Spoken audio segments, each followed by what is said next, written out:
Easter is approaching fast, and I know that one event that many of you have been looking forward to over the years has been the Poole Passion Play. But of course, sadly, that has not been possible because of a little thing called COVID. Well, I'm delighted to tell you that the cast have been working feverishly in order to present this year's production, which is taking place at St Peter's Church in Lower Parkstone between the 5th and the 9th of April. Now, I've got a whole host of people that I'm going to be speaking to today, beginning with the writer and director of this year's production, Ann Balaam. Now, I think I said Balaam at the beginning of the programme. Quite all right. Ann, you're very welcome to the programme. Thank you very much. So writing and inspiration and, of course, drama, has that been part of your life for a long time? Longer than I care to admit to, actually. But yes, I started at the age of 16 with amateur dramatics, so I won't say how long that is. But I'll let you off that. Well, we're both in that same boat, actually. but I mean, nevertheless, I mean, obviously, you know, with experience, and I guess that over the years you've developed more and more experience. Yes, I have. One of the subjects I studied when I was training to be a teacher was drama. And although I was never the drama teacher, I was usually responsible for the school productions and plays. And I have, along with my husband, written pantomimes and things in the past and short presentations. And in fact, that's how we met through the Amateur Dramatic Society. So we've both had a history of drama over the years. And then when we moved to Poole in 2013, I was looking for an amateur drama group, and somebody said, no, join the Poole Passion. Ah. And that was it. Now, of course, not only did they say join it, but did they say but write it also, Anne? Not at that stage, no. But when our lovely playwright and director Sharon Marori Coyne decided to move on, that it was time to start her Vita Nova, then obviously we needed a new play and a new director. And so although it was open to everybody, my play has gone on to be the next play, Footsteps. So this is your debut performance? It is my debut performance. We were almost going to perform it in 2020. I suppose we were about 3 weeks away from production. Yeah. When the curtain literally fell on everyone. And I mean, who would have thought 2 years? It's been unbelievable, hasn't it? We thought first of all we'd be postponing it. We decided a year. That would be fine. Now, obviously, the cast are very, very varied in their experience and so on. Have most of them had dramatic experience, albeit amateur? No, not all of them. I mean, we do have one or two who have professional experience. The gentleman, Paul Stillwell, who is my Jesus this year, he has worked professionally, as has my assistant director. And my stage manager, who also happens to be my daughter, was a professionally trained actress. She no longer acts, but she's my stage manager. But we do have some members like myself and my husband and a few others who have enjoyed amateur dramatics for many years. And this time I'm delighted to say we have some who have never set foot on stage before. Which is great. So we're just open to everybody joining. So yes. So on your opening night, hearts will be thumping, yes, including mine. Yes. It's always a bit of a worry, the opening night, isn't it? The first night and whatever. And I guess do you have several dress rehearsals? We have one major dress rehearsal on the Monday, which will be treated as a performance. So there'll be no stopping or can I do that again or whatever. But as from now, cast are able to wear costume if they wish to, so that they can get used to the feel of it and their footwear and where they'll be. Now, obviously, the Easter story is one which is being told. It's very familiar to so many people. But, of course, the task that you would have had was to bring a freshness, a different approach to that. So how did you set about, you know, in your thinking and then, of course, in your writing to bring something to the stage which tells that story but in a different way? Well, that's a good question. And I was sitting trying to think, how can I give a fresh slant to one of the most well-known stories ever? And I remembered that way back in the dim and distant past, my husband and I were involved in a play called Cathedral 10 Minutes. And in that play, a group of tourists are dropped by their tour bus, and they're given 10 minutes to have a quick look in a cathedral. And while then the play morphs into the medieval, and you hear how the cathedral was built, there is no interaction between the tourists, and it's literally, it starts in the present and then goes back into the past.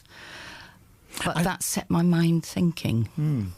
And I suppose the other challenge that you would have had as well, not just the retelling of the age-old story, but to tell it in a way that people maybe who have never set foot, for example, in a church, could actually relate to it and also obviously enjoy it, enter into it. Now you've got some mechanisms for that, haven't you?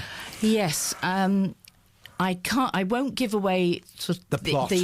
I mean, everybody knows with the Passion Play how it ends, and there are certain elements that you would never change at all. You can't change; it's history. But it, as you say, it's the way it's told. So I decided to have pilgrims going on a trip to tourists, pilgrims going for a trip to Jerusalem. And as their guide takes them around, they start to become involved with 2,000 years ago. It all starts to take place in front of them.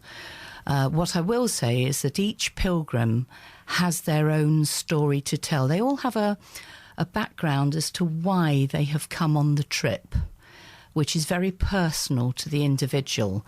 And during the play, each one will connect with one of the main characters of the Passion Play. And of course, that's what happens in real life, you know, isn't it? I went to Seville for the first time last year, into the magnificent cathedral there, where Christopher Columbus, well, a very small part of him is buried there. Oh, right. His son is buried there as well. But it was interesting, really, because all these great cathedrals have a different, multiple stories actually to tell of how they came to be and whatever. And I guess that the passion in itself, what happened, as you say, happened in history. But of course, the multiple stories that come from that first Easter, well, they're legion, aren't they? Yes. And so we've tried to touch on several well-known aspects of the days leading up towards the end, and how Jesus came to be, and where he was. And we've got a few children in the play. We've got one of the main characters is a child, and you find out why he's there. As I say, it's difficult because I don't want people to listen and think, well, we've heard it all, so we don't need to go and see it. You do need to come and see it. It's going to be absolutely amazing. But I'm just trying to think what little snippet perhaps I could... you could give away. Well, you can think about that. Yes, I will. But let's talk about the cast, because how many have you got in the cast? There's approximately 50. More than 50 characters. Some people are playing more than one part.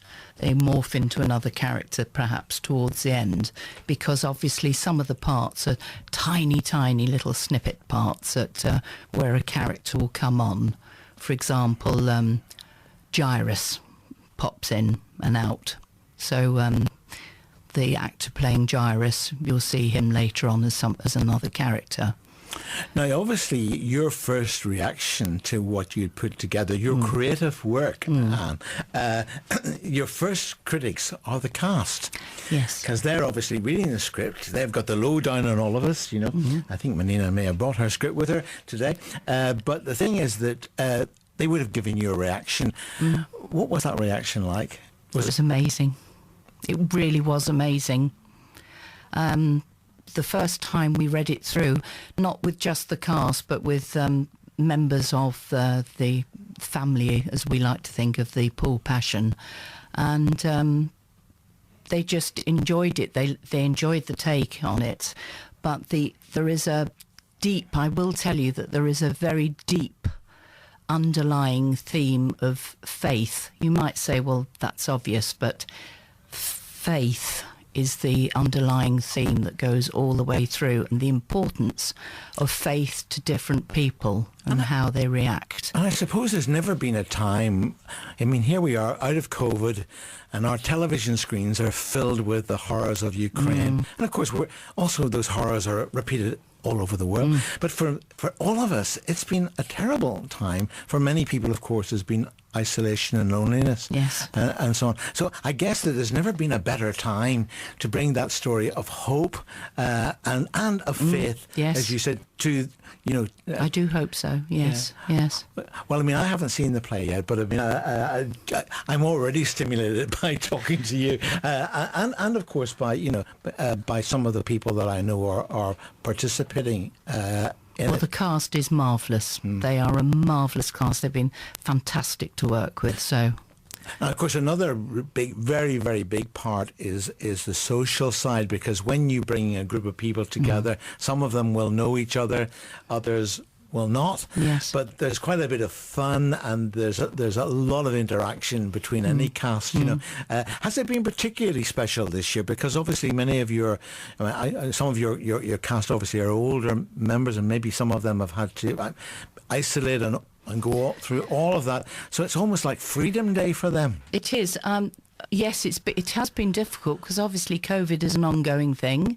So each week I wait for the text or the phone call to say I can't come because I've tested positive. So the old lateral flow tests have been flowing. So there's it's frequently that's happened. We're praying obviously that it doesn't happen the week of the play, but.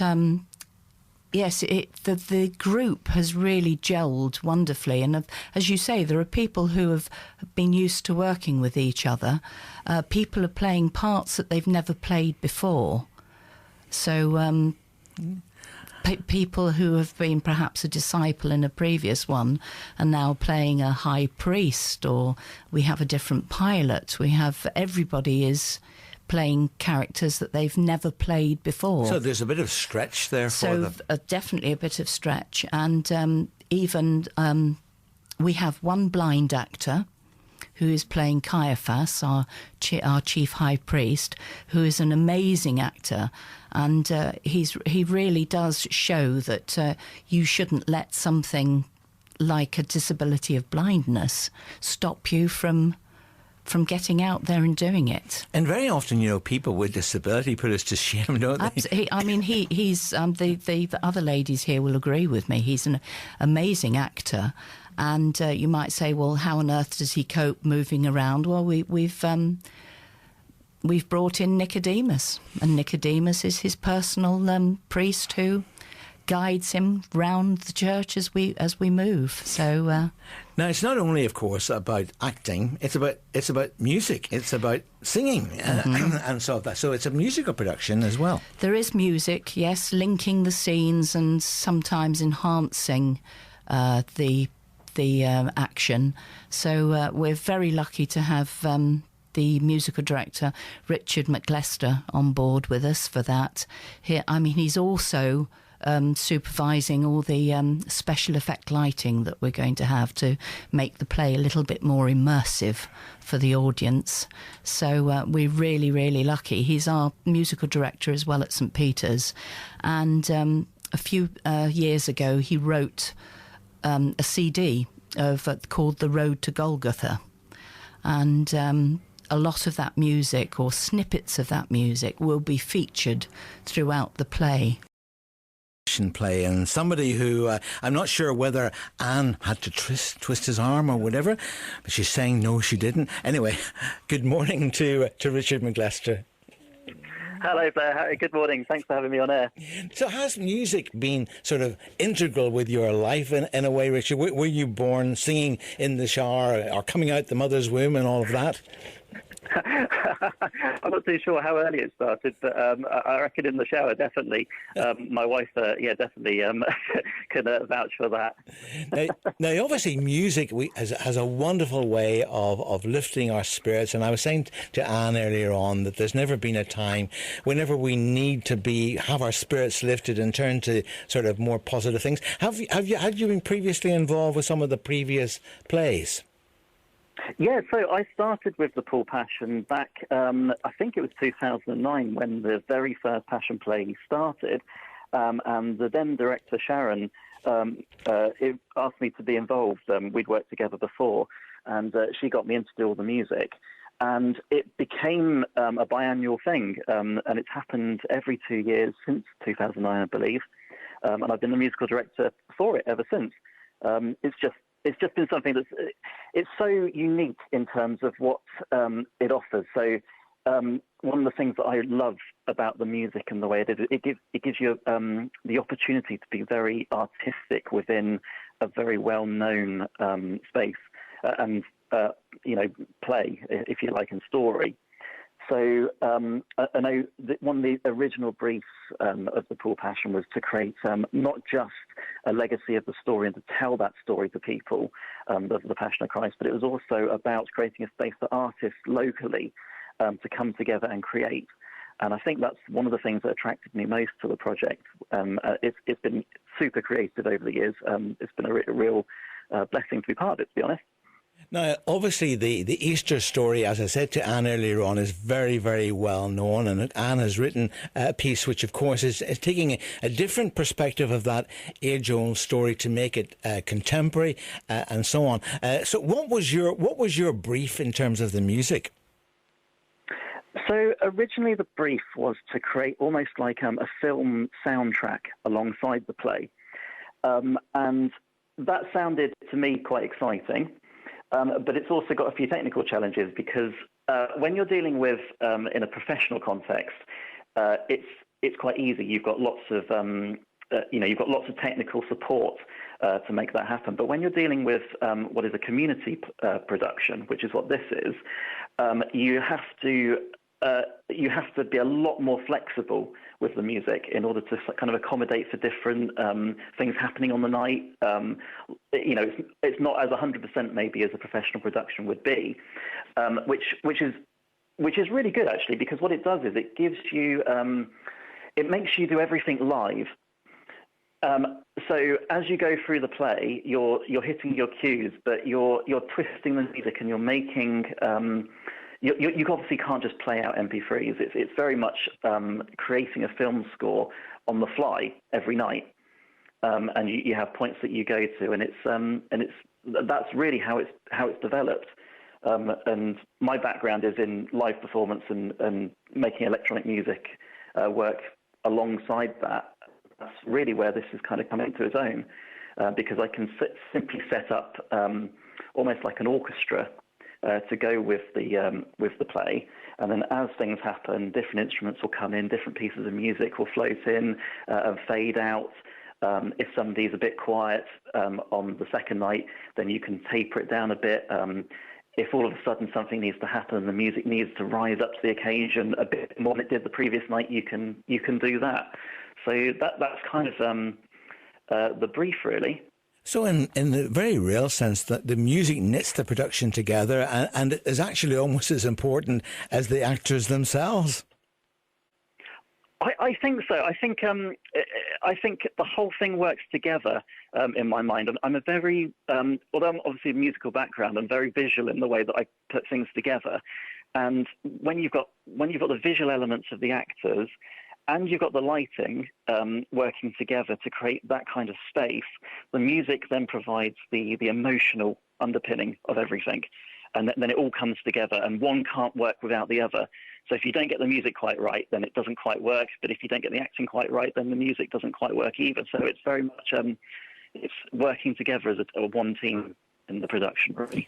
Now, I don't think you're going to have an orchestra there, but you've said, is the music all pre-recorded? But obviously, as you say, it's the bringing of it in and the mixing of it, which is all important. This is a really interesting question, because I think from the audience perception, it will probably look a bit like it's pre-recorded, but it absolutely isn't. It's 100% live. I might use some samples from the Road to Golgotha, which is what some of the recordings that I did a few years back. But I would have said 80 to 90% of it will be played live. So I'll be using real string samples from. There'll be synth sample, using synths. I'll have it all set out. So basically, I can bring in all the different instruments at the same time. So it's something that over the last few years I've been working a lot on. So will the orchestra consist of yourself then, with a very special technological instrument, or will there be somebody else joining you? No, so it will just be me. I'll have. I think I've got 2 keyboards. And then a big framework. I use a production suite called Ableton Live as the core of the project. And everything just fits through that. So I think there's about 30 different channels on that, all different instruments, which will come together. And I can bring each one in at a different time, and I can switch and play different sounds as I go through and layer them up as the production progresses, or bring them in as I want, really. Now, obviously, it's not just the music that you're putting together. You're going to be a busy man for all the nights of the production, but of course, you're also taking responsibility for lighting and some of the stage production elements of it as well. So you'll have to have your mind pretty clear, Richard, to handle all that lot. Apparently, this is something that we've been able to do. So. Over the last few years, basically, we've built up within our production company the ability to do the music, the lighting, and then the projections and visuals together as one piece. So we did it in Salisbury Cathedral about 4 years ago, I think, and we've kind of taken it on ever since. It's something that we specialise in at Conical Sphere, and with myself as an artist. It's basically been a 5-year project to bring it all together. So I'm quite excited to kind of to do this for the Passion Play really this year. It's a very exciting thing for us to do. I said to Anne that your first audience, of course, have been the cast themselves, because obviously they will now have heard some of the music and seen how it fits into the production. Have you been encouraged by their reaction to it all? I have actually. Over the years, the Passion Play has been a super community to be part of, really. They're always very encouraging. There's always a really good energy. Whenever I've been down to rehearsals, I've always had, a lot of positive feedback. And it's just been really friendly, actually. So, I'm looking forward to seeing them all again. And, I popped down a couple of weeks ago, and it looked like it was all going great guns, to be honest. So, it's definitely a really cool thing to be part of. Now, Richard, when you're not working on Passion Play, are you working on lots of other musical projects at any one time? What we're doing at the moment, since lockdown began, we turned to live streaming, which I know a lot of musicians did. And we basically took it to quite a ridiculous degree, in that we decided that we wanted to go and live stream from anywhere. So we've been all over Dorset, out in the countryside, doing productions. And then last year we went over to the Deep in Hull, to the iconic aquarium there. And we're talking with them about going back and doing another live stream production from their aquarium this year. So I'm really excited about that. That's really spectacular. And again, it goes with the whole idea of this live performance. I guess we specialise really in doing live performances in possibly unique locations that you wouldn't expect to find that kind of performance in, which is kind of why we bolt in with the Passion Play, because we can go to St Peter's Church in Parkstone and turn it into quite a spectacular stage setup, which I don't think you would normally be able to do, really, at the kind of level that we're dealing with. Well, now, there's one song in the production this year which Anne says is her favourite piece that you have written, called "We Have Fallen Over the Edge of the World." Tell us a wee bit about this song and your inspiration behind it. Okay, sure. So this song was, when I wrote the Road to Golgotha, which was the soundtrack to The Passion of Christ, what I didn't want it to do was I didn't want it to tell the story in the way that you might, on just one single level. I wanted people to be able to read into it and explore the themes within it. And when we got to the end of the crucifixion, I definitely remember having this kind of vision of Mary, the mother of Christ, taking her son off the cross, and really coming at it from that kind of point of view. And it felt to me like, obviously there's a lot of grief in that moment, and I wondered what Mary might be thinking at the time. And the phrase, "we've fallen over the edge of the world," seemed to come up. And that was really where I took the basis for the song from. But then I wanted it to become more of a theme that could apply to anyone, because I feel like the whole idea of the Passion is something that applies to different people in where they are at. It's not just something that means one thing at the same all the time. So the idea of falling over the edge of the world was really something that I thought might speak to us as individuals and the different people. And I feel like to be honest, it seems to have come back around. I mean, with things like, the war in Ukraine at the moment, it seems to be very poignant. I've been surprised at how well that theme has kind of held up over the years, certainly it started with COVID, but certainly in recent weeks with what seems to be very sad and desperate times for a lot of people in the world. I feel like that concept seems to still hold up.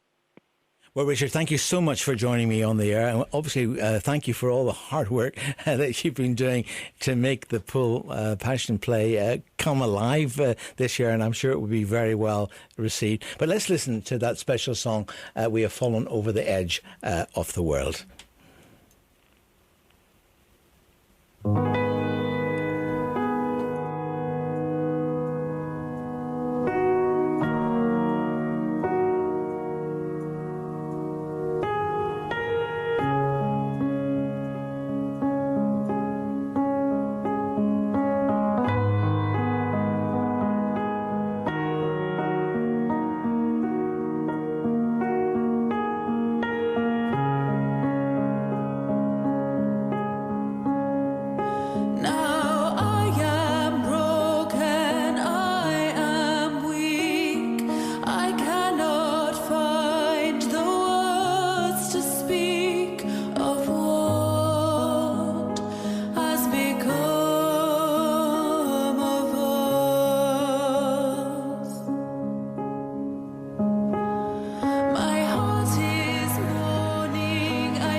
Well, my special guests today are all participating in one way or another in the Poole Passion play. And I've now got Mary Magdalene in the studio. Now, Mary has not been resurrected from biblical times. This is the actress who's playing her. Her name is Manina Trickett. Good morning, Manina. Good morning. So the acting side of things and the Poole Passion, you've been involved with the play for a few years now, haven't you? I think 2012 was my first one. I came in on scene quite late, that particular play, because I was working at the college, and this other person who worked there says, "Oh, I'm just dashing off to rehearsal of Poole Passion play." And my ears pricked up because I have done acting in the past with Wimborne Drama Group and the Broadstone Players years ago. So I got really excited and went along. So I was just a woman at that time. I think I had 2 lines. And then after that, I was Ruth and Veronica and different ones. And so here I am. How do you cope then with going in and out of character, as it were? I just love acting so much. I really do. And I love the Poole Passion plays and the Poole Passion players. So, yeah, it's absolutely great. Now, this year, of course, you've got a new writer, new director in Anne, who we just heard from, and you're not allowed to give any of the details away, because obviously we want you all to go and see the play, which is going to be really, really great. But overall, what was your first feeling when you read the script? And of course, now you'll have been in rehearsal and so on with other members of the cast. How would you describe the experience? Oh, I just think it's absolutely wonderful. I think the play is absolutely brilliant, and my husband John, who you know, he thinks it's absolutely brilliant as well. And to play the part of Mary Magdalene is something I've wanted to do for a long time.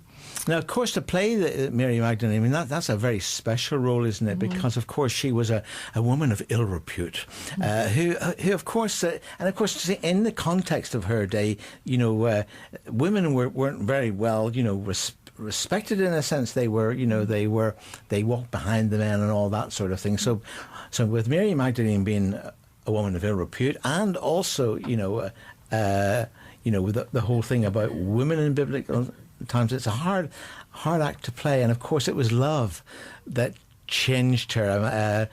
In the current play, presumably you have your scene with Jesus. Oh yes. But without giving us anything away, what was your feelings like? The Manina feelings as opposed to the Mary Magdalene feelings in playing that role. I just think Mary Magdalene's absolutely fascinating, and I mean, because Jesus changed her life so completely that she just wanted to be close to him all the time, and so when she sees what happens to him, she's absolutely so distraught, and I love acting where you can really portray your emotions. You look into that character and you live and breathe that character.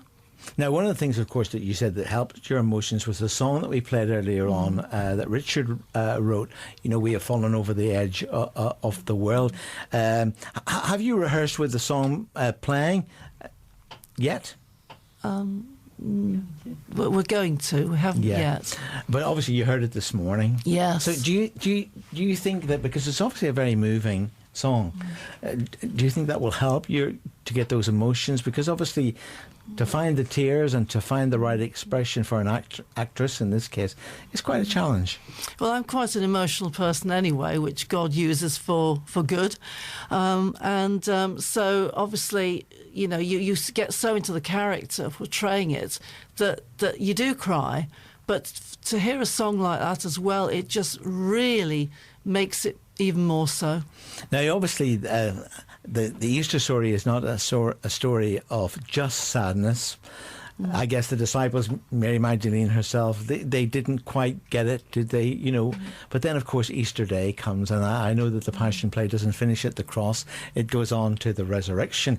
And that first sighting of Jesus, that must have been a wonderful scene to play. Oh, it's absolutely wonderful, because it's just fantastic. I just can't think of enough words to say, because you go and you see that the tomb's empty, and you just want to tell the whole world, he's alive. You know, it's just the emotion of it all is just amazing. Now, you're part of a cast of 50, Manina, and I guess that you must have made some new friends over these last... In fact, when did you all start rehearsing? September. Yes, it was September. And what's it been like? Because obviously escaping from COVID and all of that and not being able to do anything really for a couple of years, I mean, it must have seemed like Freedom Day for everyone. Well, you're constantly praying, praying that God will keep you free from COVID, and it's just wonderful. I mean, some of the members of the cast, obviously, I've known for quite a few years, and then you get new people as well, and it's lovely to welcome them it's like part of a family. Now, as well as that, there's your personal faith, and I know that you're a woman of faith, but obviously our faith grows and deepens. Being part of the project, which is the Poole Passion, has that helped to develop your faith even further? Oh, it does all the time, because when you're playing your biblical character, it brings the story even more alive, and so obviously it boosts your faith. And of course the music side you've yet to experience, having you in full rehearsal really, but I guess that also that will help in terms of to lift the acting and so on. No, most definitely. It's been a big commitment though, hasn't it? So starting in September, did you say, and then right to now, and how many times a week are you rehearsing? Well, it's 2 now. But when you think that we were rehearsing for 2020, so I've been Mary Magdalene for a long time. I'm just so pleased that I can still get the chance to do it. Now, people listening be thinking, shouldn't I book for the show? You have a free audience now. Why should they book to go and see this show? Because it is just an absolutely brilliant play, beautifully written, and it sort of brings a sort of a present day into it as well, because you've got the pilgrims and the tourists who are going to Jerusalem for whatever reason, lots of different reasons. They meet the tour guide, and then they as he starts to tell them the story, then they suddenly find they're transported back in time. And they find that they've often got a sort of a link with the biblical characters. That's a wonderful role to play, isn't it? It's absolutely amazing, because basically he changed her life completely. And Paul, who's playing Jesus, when he comes along and sort of holds our hands, and the look of love in his eyes, because he's such a brilliant actor, and you just sort of gaze up into his eyes like you're gazing into the face of Jesus, and it's just... Oh, it's mine. Now, I'm pleased now to welcome Sam, who is a tourist, alias, of course, Beryl. So how did you come to be involved, Beryl? Not this Passion play, but the previous one, which was quite a long time ago now, it seems. Somebody suggested that had seen me doing odd bits in church that I go along and audition. And I did, and they accepted me. So I was very fortunate that I was able to take part in the previous play, which was Through the Eyes of a Child, and came along for Footsteps and was accepted again. Now, your very first experience, can you remember that first Passion play? It's a bit long ago now, isn't it? And all the. But what was it like to be part of a cast telling such a positive story? Well, I've always wanted to go to Oberammergau. Never managed. It's this year. Yes, yeah. Never managed to do it. So taking part in Poole Passion play was the next best thing. Yeah, and of course, yeah, it is. And were you nervous? When you said you'd done bits and pieces of acting before. Yes, I was nervous, because most of what I've done before was, some of it I'd written, but they were very short skits, I was going to say. 2 or 3 minutes, 5 minutes at the most. And to take part in something that was 2 hours plus long with so many other people and telling such a wonderful story was daunting. Did you find that your confidence in being part of it all and playing a role, did it help your confidence to blossom? Oh yes, and the cast, both the last time and this time, are so supportive of you. It's a term I don't like particularly, because it it sounds a little bit forced, but we'd all try to support each other. And well, I don't think it's forced at all, because I think that we have undoubtedly been through the most difficult and challenging time and whatever. And of course, there's such negativity on the television. I think just to switch it on depresses you, doesn't it, because of what's happening in the world. So it seems that being part of such an exciting project, like Footsteps, is great, isn't it? Oh, it's an absolutely magnificent play. Thank you, Anne. It tells an age-old story in a wonderfully new way, and shows that no matter where we come from, no matter how we feel, there is something in the story of Jesus for everyone. Now, we talked to Manina about being Mary Magdalene, of course, right at the centre, but of course you're playing a completely different character. You're playing Sam, who is a tourist. I'm a tourist. I'm cross, I'm angry, I'm spiky, I'm a bit rude at times, and that's all I'm going to say. I'm not a particularly nice person. In the play? In the play. What about outside the play? I don't think I'm like Sam.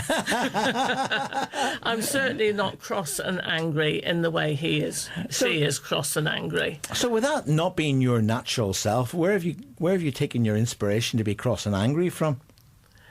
I've tried to put myself in the position that Sam is in, and how would I react to that position if I didn't know Jesus? And that's what I've tried to do.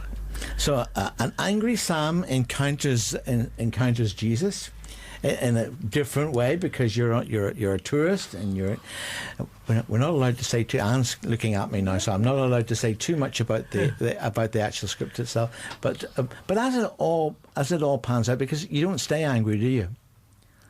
Sorry? You don't stay angry. I'm not going to say anything. You see? Anne, you've got them well trained, haven't you? I have. But she's not an unlikable character. You will only feel sympathy for her.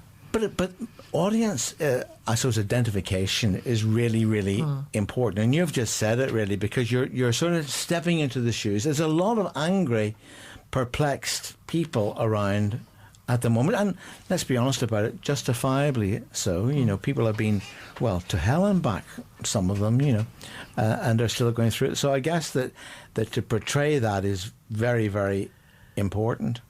It's very important. It's important because it shows that you don't have to be a good person for Jesus to love you, because he loves everybody, and that is what we're trying to show. Can you remember the audience reaction a few years ago when you did your first play? I mean, obviously I can't ask you about audience reaction now, because we haven't started yet. You haven't started yet. But that first time, telling the Easter story as you did in that first Passion play that you participated in, were you surprised at the people who came? Because you had a mixed audience, don't you? Yes. No, I don't think I was surprised. It was what I'd hoped for, because I've always felt that if you want to tell a story that a lot of people know, although you were talking about the real Easter egg, and the manufacturers at one point, somebody said to them, well, what's Jesus got to do with Easter? If you can dramatise a story, people are more likely to remember it than if you just tell it. That's why I've done so much within the church, just telling very simple stories, or possibly more complicated stories in a very simple manner, because that way people are more likely to remember it if they've actually seen it than if you just read it to them, or if they've just read it themselves. And I think it's a way of getting the Bible story out amongst the community. Now, obviously, we take for granted, those of us who have been in church and exposed to Christian things. I mean, here I am talking about that well-known story of Easter. But, of course, it's interesting, isn't it, even in our contemporary society, that there are many people, many children and young people, and people of all ages, who actually don't know that story. No. Does that surprise you in this technological age? It doesn't surprise me, but it makes me very sad. Because I was lucky that I grew up in a time when you still had Bible stories told you in school right the way through to A-levels, which doesn't happen now. Well, I suppose it does happen in some of the church-related schools, but, yes. but you mean in the state education, don't you? Yeah, and so it is. But do you think that then that sets the scene really for, because if people don't know a story of hope and a story of love, essentially, then there's never been a better time to tell it, has there? Oh, exactly. And if people say to me, where is your God? They said it to me during COVID, and my answer was always, he's sat holding the hand of the person that's dying. He's putting his arm around the nurse that's absolutely shattered at the end of a shift. God is there in the midst of it. Mm. And that's a very important thing, because in a way we are the arms and the feet, the face of Jesus himself, who empowers us to do things. And I guess that in a way all of you who are participating in the play, you're like, I suppose that it's whenever the Holy Spirit touches what you're doing, that makes it very, very special. Yes. The very special part is that there are people who are taking part in the play who don't know Jesus in the way that I do. And I hope that they too will find that Jesus in the play and take that Jesus away with them afterwards. It's interesting that, isn't it? Because why do you think that people who maybe don't embrace that faith that the play is telling actually want to be part of it? I think because they recognise that it's a good story to tell, it's got a happy ending, but also this particular play is very well written. So back to Anne again. Back to Anne again, yes. And how? I mean, obviously you're still in rehearsal and so on. So the folk in question, have you been watching them and getting to know them better? Have you been encouraged by their reaction? Yes. Yeah, everybody wants to do the best that they can, because the characters are so real. They are real. Most of them are dead, but they're real. Particularly people like Judas, who goes through an awful torment. Do you have a favourite character in the play? Maybe you're not playing that character, but do you have a favourite one? Is that a difficult question? I don't know. I hadn't thought of that. I like the tourist who reacts to Judas, and I like the way that they react, with each other, and possibly Herod, because he's such a tormented character. Mm. But it's interesting, isn't it, though, that these characters, though, reflect us as individuals, yes. Don't we? And I guess that all of us who may go along and we'll be identifying, we say, that's me. That, that in your case, Sam, that Sam is me, because I'm not a very nice person. Or maybe Mary Magdalene, who everyone said, was a woman of ill repute. But I guess that one of the things about acting and drama is that you're touching people and reflecting real life. Yes, because the Bible is about real life. Mm. It's not just a theology. It's about real people. Well, today all of my guests are participating in one way or another in the Poole Passion play. And I better just give you some info.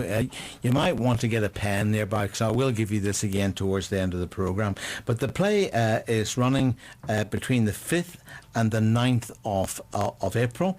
It's going to be at St Peter's Church, Lower Parkstone Road, Poole. And if you want to get a ticket, and I do recommend you go and get one soon. Can I just reassure you that the audience are going to be fairly small in number, not packing people in for obvious reasons, so there is a sensitivity there to all things COVID. So you're not going to be walking in with this hundreds and thousands of people. I think Anne, you said the audience is restricted to about 100 people each night. Yeah.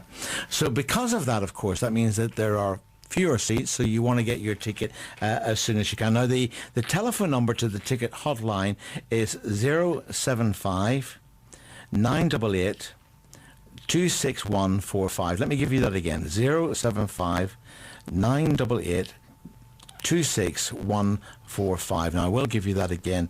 So have your, if you weren't ready, have a pen nearby and I'll give it to you again. Now, if you want to book online, you can do that, and it's www.poolpassion.com/play/tickets. So that's how you can get your tickets. And also there's a YouTube channel that you can go and have a look at. I'm not sure. And does that give a wee bit of a preview, the YouTube? On the YouTube at the moment, there are, last Easter, 4 of us did sort of through the eyes of Mary, through the eyes of Pilate, Judas and Jesus. So you'll see as though they're being interviewed and talking about their memories of what happened. So you'll get a flavour, but obviously it's not part of the play, but you will see snippets of previous plays. So if people want to see, is it going to be good? Yes, you'll see that snippets from our previous plays. Yeah. Yes. So if you want to have a look and check that out, just go to your YouTube channel and just type in there the Poole Passion play. And I'm quite sure actually that if you Google Poole Passion play, it'll bring these things up as well. But I will give you that information again before the end of the programme today. So that you can get ready for that. Now, I've talked to quite a number of the cast members, and now I've got another one.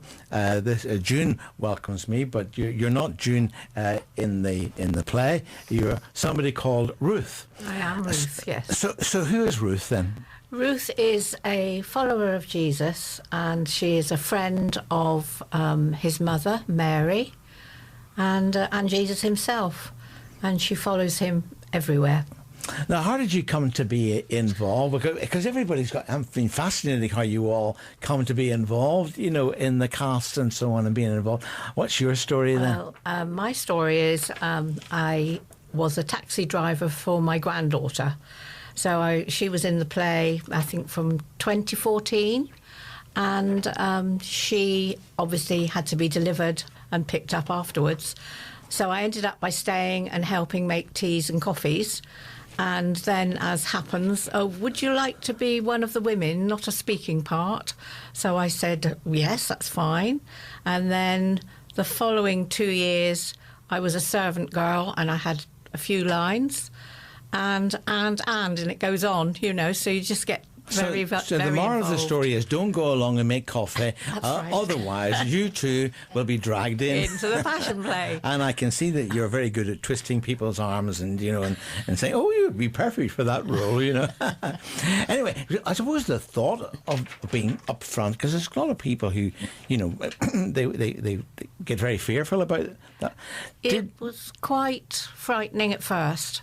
But everybody's so welcoming and lovely people, and you just go along with it, and it just happens.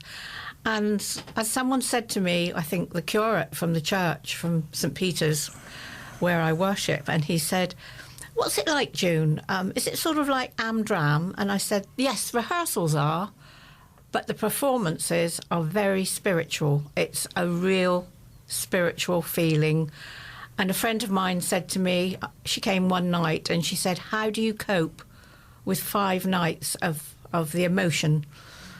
And it's something that you do have to cope with. Well, my next question is, how do you cope with 5 nights? And it is high emotion, isn't it? It is very, very high emotion. Even during rehearsals, I think as Manina said, when Jesus walks down and touches your hands and gazes into your eyes, it's sort of like weird feeling takes over. It's very, very emotional. So you are that character for that moment. Yes, you are. Well, tell us a wee bit about your character. Now, we've heard from a very angry person. He doesn't look an angry person at all, actually. So you wouldn't say boo to a goose, in real life, But what's your character like? My character is young, much younger than me, and full of life, and happy-go-lucky, and wants to be involved. Let with it all everything. hang out sort of yes, person. Yes, up for the yes, moment. Yes, definitely. And a joy to play, really.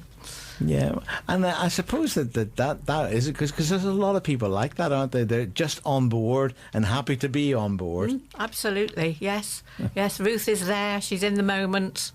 She loves it. So when you played that character, because obviously I know that a lot of actors and actresses, sometimes they really struggle to step out of character, to step into character, and then of course to step out of character. And I guess it's Anne's role to help you stand into character. She's been doing some coaching even through the programme today. She'll probably be saying to me, "Now, Blair, you could do this to your presenting skills," and but it is quite a strange thing, isn't it? Because one minute, in this case you're Sam, the next minute you're June. It is. It's very strange. It's not so much during rehearsals, but definitely once, we get to the dress rehearsal. From that minute onwards, you become the person. What has helped you to get into character? As obviously you've had months now where you've been practicing and you've been getting into character and you've been rehearsing. Are there any things that have helped you? Well, your other cast members, you sort of, you play off of them. That makes all the difference. It's just the whole sort of atmosphere.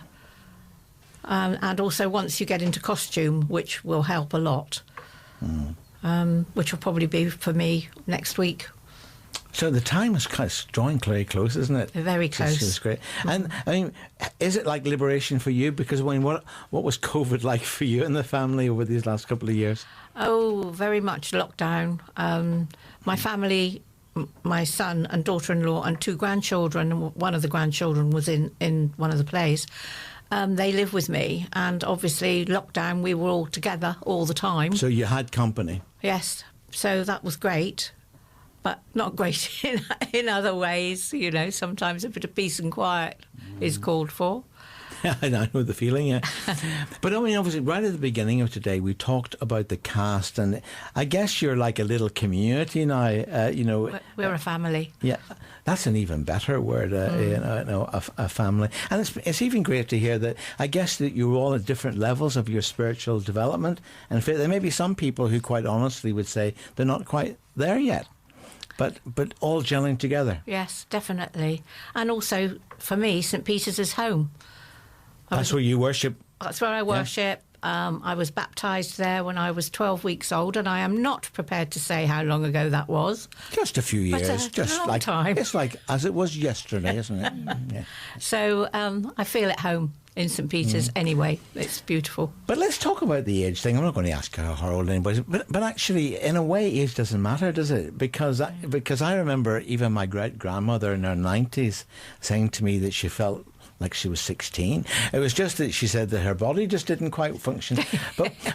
But when it comes to getting involved and doing things, I think, don't you? And I don't know whether you find this, and I should ask the others this as well, and I will do in a minute. But it keeps you young, doesn't it? It gives you a purpose, and actually, even at a mature age, we can all discover skills that we didn't know that we had. Absolutely. I mean, I'm so involved with all sorts of different things at the church.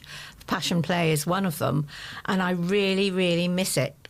The last night after it's finished, and there are people in the play that don't worship at St. Peter's, and I miss them terribly afterwards. Yeah, so again, coming to all churches, and some of them not in church at all, which is great. But it's like a little microcosm of life, isn't it? Because every day we're mixing with people of faith, of no faith, of other faiths, and so on. It's like, and I guess it when you're closely related to people, it helps you to relate. When you step out into the community, have you found that? Definitely, yes. Yeah, we do all sorts of different things, outreach from St Peter's, and I think, it gives you reasons for carrying on with life and enjoying life. Now, for that couple of hours of the show, of course, I don't know where you'll be, not in St Peter's. You'll be physically in St Peter's, but I'm told that the place is going to be transformed through the wonders of technology and lighting and special effects and all of that sort of thing, which is Richard's sort of forte. So you'll be there, but you'll be somewhere else in Jerusalem. I think, yeah. And I guess you haven't quite experienced that yet because you wouldn't have had the full rehearsal yet, but approaching fast, Anne, is it? Yes, it is approaching fast. Richard and myself and my daughter, who's the stage manager, we've had quite a few meetings and it's all coming along very nicely, and I think the cast will be really, really excited. But of course, could I just say this would not be happening if it wasn't for the amazing support that we're having from the rector of St Peter's, Mike Trotman. He has been amazing and is just allowing us and encouraging us to bring this all to fruition. And I guess that Mike would have seen the importance of reaching out to the community. I mean, these days so many churches are doing that. Yes, he's great at that. Well, I've got to say a massive thank you to Manina and June and Beryl and Richard and Anne for joining me. The Poole Passion play, of course, is taking place, as I said, from between the 5th of April to the 9th of April.